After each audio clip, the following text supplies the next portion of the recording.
Dekat hidung. Ni. Tangan. Hand raise small arch. Sini. Ini arch tidak arch. Sini. Mana kalau kumputan. Kumputan sini. Tapi dekat hidung kan. Bukan di bawah, dekat sini. Okey. Tactical change. Ni saya belum ajar, saya akan ajar lagi. Petang. Tactical change. Bukan roda-roda sekali ke? Okey. Nanti kita untuk pertukaran yang baru ada tactical change. Tactical change. Are we okay? Okey, saya dengan kita. Ready? Outside. Kenapa pergi ada? Offside. Advantage. By the time you fikir, bola sampai go. Bukan macam ni. Kau ke depan sikit.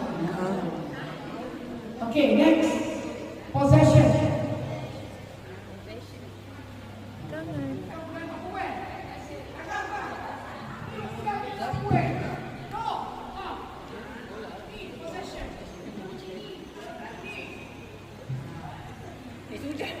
Korban.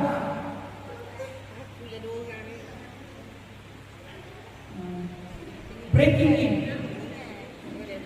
Sama. Saya kata offside, Breaking return, breaking in, untouched, untouched. Okay, tactical change.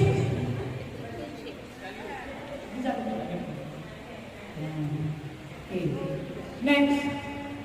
Help ball. Lugoi. Jangan macam ni. Lugoi. Repossession. Tak. Maknanya apa dia? Dia lepas bola tangkap semula. Dan awal bola lepas ambil semula.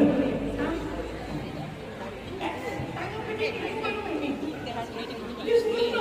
Apa